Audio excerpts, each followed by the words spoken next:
열린교회 성도 여러분 안녕하세요. 오늘 우리가 함께 나눌 동영상 강의는 구약 이야기 벌써 10번째 시간입니다. 오늘은 창세기에 나오는 아브라함을 조금 더 묵상할 텐데요.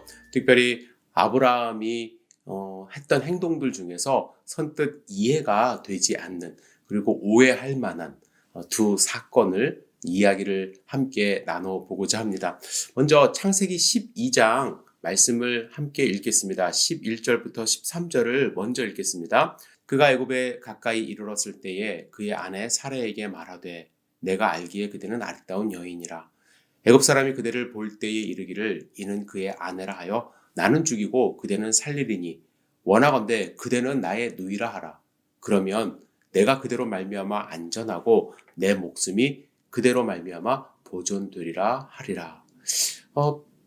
조금 여러분 아브라함의 모습이 어떠해 보이나요? 자기의 아내를 누이라고 이제 속이는 것처럼 보이지 않습니까? 창세기 20장에 비슷한 사건이 또 한 번 일어납니다. 20장 1절에 보시면 아브라함이 거기서 네게부 땅으로 옮겨가 가데스와 술 사이 그랄에 거류하며 그의 아내 사라를 자기 누이라 하였으므로 그랄 왕 아비멜렉이 사람을 보내어 사라를 데려갔더니 아브라함이 이르되 이곳에서는 하나님을 두려워함이 없으니 내 아내로 말미암아 사람들이 나를 죽일까 생각하였으며 또 그는 정말로 나의 이복 누이로서 내 아내가 되었음이니 하나님이 나를 내 아버지의 집을 떠나 두루 다니게 하실 때에 내가 아내에게 말하기를 이후로 우리의 가는 곳마다 그대는 나를 그대의 오라버리라 하라. 이것이 그대가 내게 베풀 은혜라 하였었노라 라는 말씀이 있습니다. 이 본문을 읽으실 때 똑같은 행동을 반복하는 아브라함의 행동에 대해서 많은 분들이 실망을 합니다. 남자가 말이야 자기만 살려고 아내라 말하지 못하고 누이라고 말하나? 라고 생각을 하죠. 저도 그렇게 생각을 했었습니다. 아무리 믿음의 조상이라고 해도 죽음 앞에서 인간적인 약점을 드러낸 사건이라고 생각하는 것이죠. 그런데 우리는 여기서 한 걸음 좀 더 들어가서 이 본문을 잘 이해하기 위하여 당시의 문화적인 배경을 좀 알아야만 합니다. 여러분, 당시 사람들은요, 아름다운 여인을 만났을 때 그와 함께 있는 남자에게 이 여인과의 관계를 물어봤다고 합니다. 만약 이 여인이 남자가 자신의 남편이라고 말을 하면 좀 악한 마음을 가진 사람은 그 여인의 남편을 죽이고 여인을 납치해 갔다고 합니다. 그러면 그 사람은 자기 부족에게 가서 사람들에게 영웅 대접을 받았다고 합니다. 당연히 지금은 절대로 있어서는 안 되는 일이지만 당시 사회에서는 타 부족과 싸워서 아내를 쟁취하는 것을 영웅으로 생각한 것이죠. 하지만 여인이 함께 있던 사람이 자신을 자기의 딸이나 누이라고 이야기를 하면은 상황이 완전히 달라진다고 합니다. 이 여인이 그 남자의 누이나 딸일 때는 상대 남성은 그 남자에게 지참금을 얼마나 주어야 여인을 얻을 수 있는지 물어봐야만 했다고 합니다. 이때 그 남자는 자신과 함께 있는 여인의 몸값을 아주 비싸게 불러서 상대방으로 하여금 이 여인을 포기할 수 있게 했다고 합니다. 만약에 지참금을 주지 않고 조금 전에 언급한 결혼한 여인들처럼 남자를 죽이고 여자를 끌고 가면 그는 자기가 사는 공동체에서 절대로 살 수가 없다고 합니다. 그 이유는 정당한 대가를 지불하지 않고 여인을 훔쳐왔기 때문이죠. 그러니까 그들의 문화 속에서는 여인이 함께 있던 남자의 누이이거나 딸일 때는 반드시 지참금을 제공해야만 했던 것입니다. 아브라함의 입장에서 한번 생각해 보세요. 물론 우리야 말로는 아브라함이 어떻게 이렇게 속일 수 있느냐. 물론 또 그 창세기 20장에도 아브라함이 얘기했듯이 누이라는 것이 이복 누이이기 때문에 완전한 거짓말은 아니거든요. 아무리 그래도 어떻게 남자가 아내를 지키지 못하고 그렇게 거짓말을 할 수 있느냐. 그 거짓말의 결과가 무엇이냐. 이렇게 아브라함을 책망할 수 있지만 그 당시 문화에서는 너무나도 그런 일들이 비일비재했기 때문에 아브라함은 어떻게 보면 아내도 살리고 자기 자신도 살 수 있는 방법을 선택한 것입니다. 아마 아브라함은 가지고 있는 재산도 많고 그래서 이 사라를 원한 사람들에게 엄청난 지참금을 요구를 해서 다 거절을 했는데 아마 그 애굽의 왕 또 아비멜렉 같은 사람은 워낙 지위가 있고 권력이 있는 사람이었기 때문에 그것을 뿌리치지 못하고 또 사라를 데려가게 할 수밖에 없는 그러한 상황이지 않았나 그렇게 생각을 합니다. 근데 이제 문제는 이런 일이 아브라함 때만 있었던 것이 아니라 이삭도 이러한 비슷한 일을 했습니다. 기근을 피해서 애굽으로 내려가다가 애굽으로 내려가지 말고 하나님이 명하는 땅으로 거하라는 말씀을 듣고 블레셋의 그랄 땅에 거한 적이 있습니다. 그도 그때 아버지 아브라함처럼 자신의 아내를 누이라고 속였다가 이 블레셋 왕 아비멜렉에게 자신과 아내 리브가의 관계를 들켜 이제 아비멜렉의 책망을 받은 적이 있습니다. 이 일로 아비멜렉은 백성들에게 이삭의 아내를 절대로 건드리지 못하게 하는 명을 내려서 이삭은 더 이상 아내를 누군가에게 뺏길까 두려워하지 않는 그러한 상황이 된 것이죠. 아브라함과 그의 아들 이삭은 자신의 아내를 누이라고 속이는 일을 통해서 이 주변 강대국들 혹은 강대한 이 족속들 사이에서 자신과 아내를 결과적으로 지킬 수 있었습니다. 다른 시각으로 보면 아내를 팔아서 많은 지참금을 얻었다, 장사했다 이렇게 비판할 수도 있을 수 있지만 재물을 얻으려고 그 목적으로 한 것이 아니라 자신과 아내를 지킬 수 있는 선택을 한 것이라고 볼 수가 있습니다. 우리가 여기서 한 가지 같이 주목해야 될 것은 하나님은 이러한 행동을 한 아브라함과 이삭을 책망하지 않으셨다는 것입니다. 오히려 애굽을 벌하셨고 꿈에 나타나셔서 아비멜렉을 경고하셨습니다. 그래서 우리는 한 가지 더 생각해야만 합니다. 왜 하나님은 이와 비슷한 사건을 이삭까지 합쳐서 3번이나 반복적으로 성경에서 말씀을 하셨을까? 이렇게 3번이나 반복되는 말씀 가운데 하나님이 하시고자 하는 특별한 의미와 또 의도하심이 있지 않을까라고 생각을 해야 합니다. 저는 하나님이 이렇게까지 후대 사람들, 저희 같은 사람들이 아브라함을 오해할 수도 있을지언정 이렇게 반복해서 또 아브라함의 인생 속에서 다른 사건들이 또 얼마나 많았겠습니까? 그런데 그런 사건들보다 이 사건을 집중해서 말씀하신 이유는 하나님이 원하시는 나라, 하나님이 앞으로 세우고자 하시는 나라는 이 세상 사람들이 사는 나라와 완전히 다른 관점을 갖고 있는 나라임을 알려주시기 위하여 그것을 강조하기 위하여 이 사건을 반복해서 말씀하셨다고 저는 생각합니다. 이 당시 사회는 남의 부인을 무력으로 폭력으로 빼앗는 사회였습니다. 그것을 또한 부족에 의해서 자랑하는 사회였던 것입니다. 하지만 하나님은 아브라함과 이삭을 통하여 남의 부인을 강탈하는 것을 하나님이 싫어하는 행위임을 이제 분명하게 알려주시는 것이죠. 하나님은 사라가 남편이 있는 사람임을 여러 가지 방법을 통해서 알려주시며 아내를 빼앗는 행위를 막으셨습니다.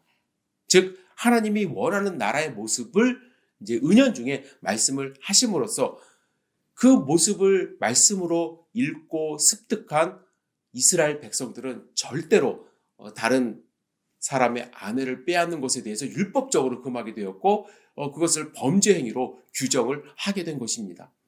그래서 저는 이 사건이 아브라함의 어떤 나약한 모습을 보여주시는 또 거짓말하는 모습을 보여주시기 위한 본문이 아니라 오히려 하나님의 뜻을 아브라함의 그 모습을 통해서 비춰주시는 그런 말씀이라고 생각을 합니다.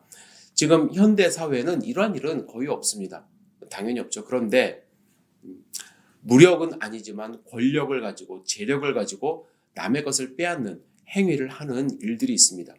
그 부분에 있어서도 하나님은 절대로 하나님 나라에서는 있을 수 없는 이름을 우리에게 알려주시는 그런 본문이라고 저는 생각을 합니다.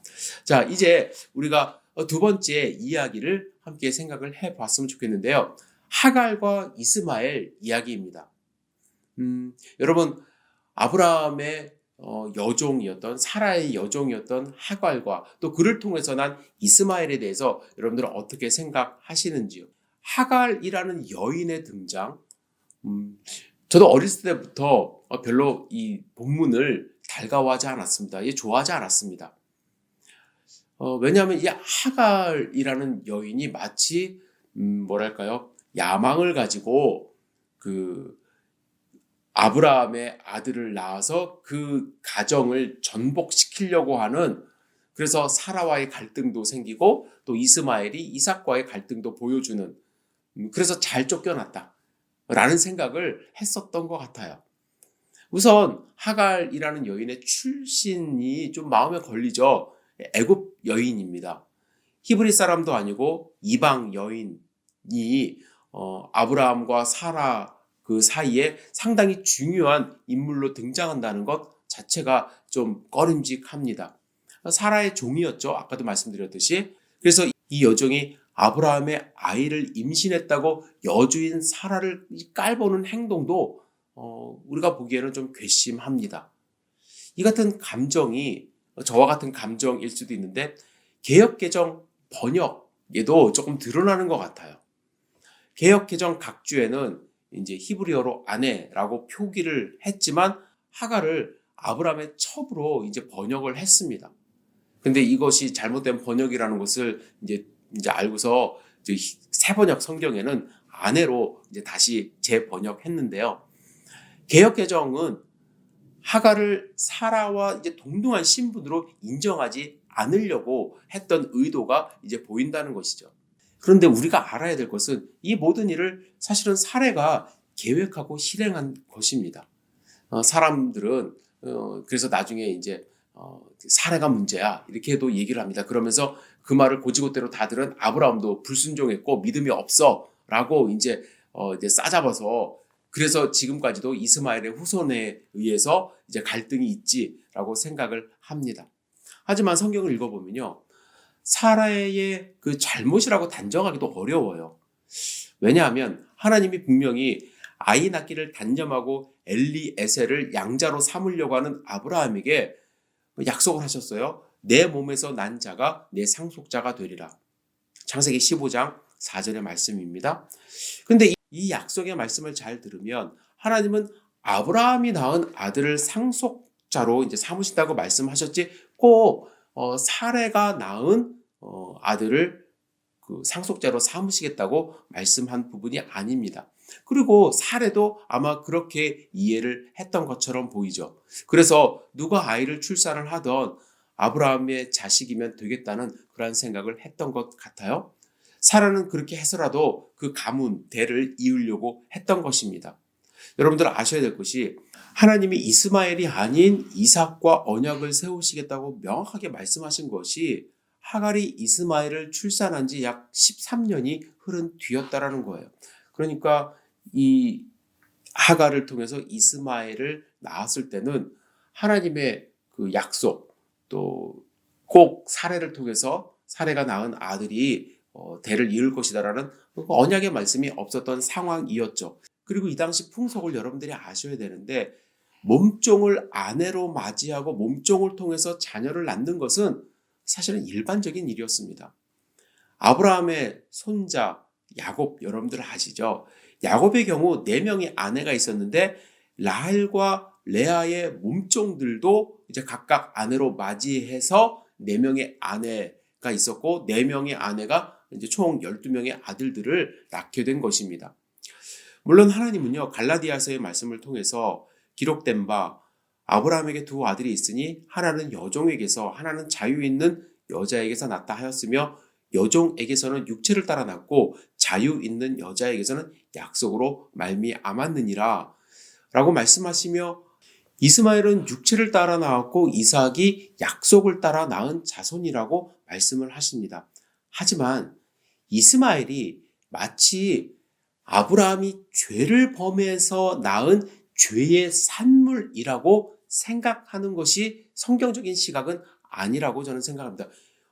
육체를 따라 낳았다라는 것이 꼭 죄다, 죄인의 어떠한 모습이다, 없어져야 될 사람이다 라고 말씀하시는 것은 아닙니다. 단지 이삭의 자손이 바로 이제 약속의 그 자손이라는 것을 강조하시기 위함이라고 생각을 합니다.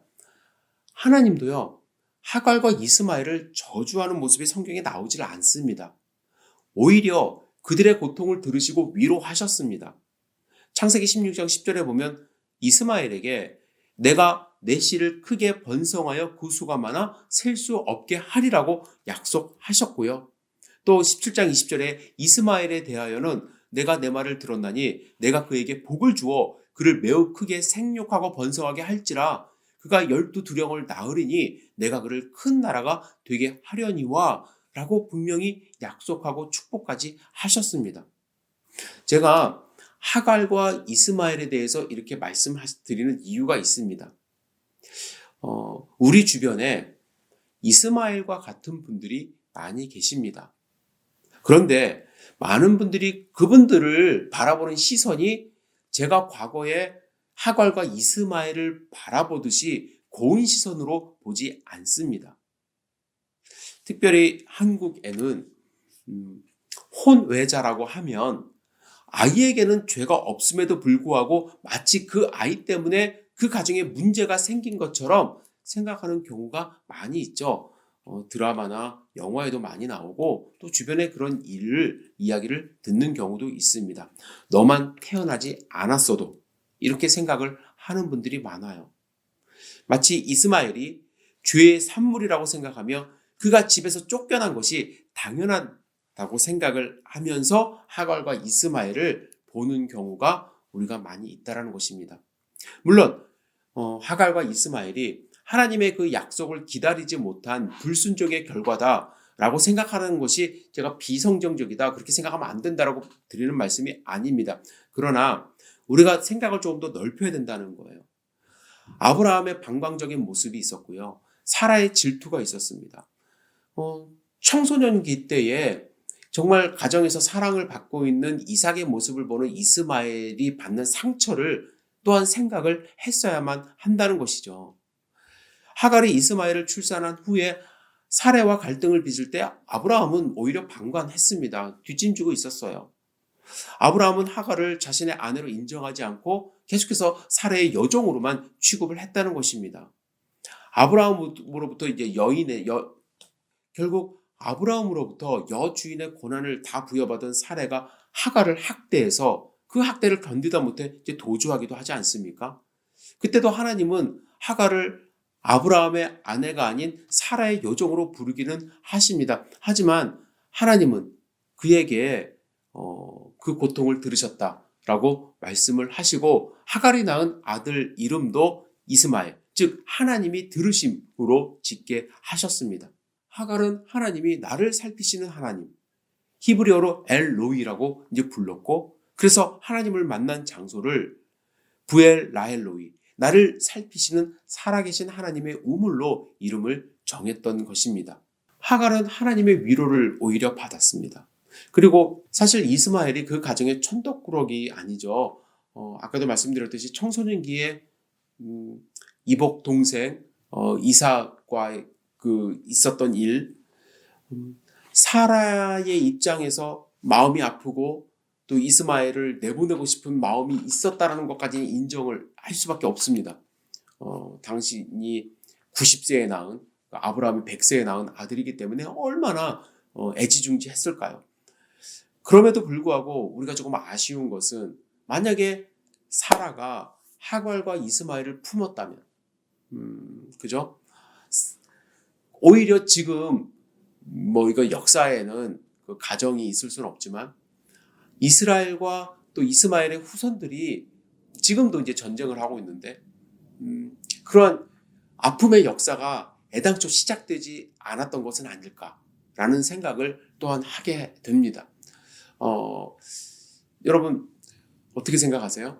하갈과 이스마엘을 바라보는 시각, 저는 조금 우리가 다르게 봐야 된다고 생각을 합니다. 그래서 우리 주변에 있는 하갈과 이스마엘과 같은 어쩌면 소외되고 또 이방 사람으로 살아가고 또 낙인 찍힌 그런 모습을 하시는 분들이 있다고 한다면 오히려 우리가 감싸주고 또 우리가 그들을 위해서 기도하고 품어야 된다고 생각을 합니다. 그러지 않으면 이 사회의 갈등은 절대로 없어지지 않습니다. 지금 이 미국 안에 인종 갈등도 일어나고 또 빈부 격차의 갈등도 일어나고 또 여러 가지 총기 사고도 일어나는 모습을 보면서 이 하갈과 이스마엘의 모습을 통해서 사라와 아브라함이 보여줬던 그 행동이 조금 아쉬운 그러한 대목이 있어서 여러분들과 함께 오늘 본문의 말씀을 나누었습니다. 하나님은 하갈과 이스마엘도 축복하셨어요. 그 부분을 이해하지 못하시는 분들이 있어요. 그러나 그들도 하나님의 자손이고 그들도 하나님이 만드신 창조물입니다. 그것을 우리도 하나님의 마음으로 품고 다가가야 되지 않을까 그런 생각을 해봅니다. 오늘 여기까지 함께 동영상 강의를 나누었고요. 여러분들도 한번 생각해 보시기를 부탁을 드립니다. 그리고 다음 시간에 아브라함과 이삭에 대해서 함께 말씀을 나누도록 하겠습니다. 모리아 산으로 가는 아브라함의 모습을 통해서 또한 아브라함이 우리에게 남긴 믿음의 발자취를 함께 따라가 보도록 하겠습니다. 여러분 오늘 이 동영상을 언제 보실지 모르겠지만 오늘 아침에 갑자기 기온이 많이 떨어졌습니다. 감기 조심하시고 또 이제 코로나 바이러스로부터 안전하시기를 주님의 이름으로 축복합니다. 여러분 감사합니다.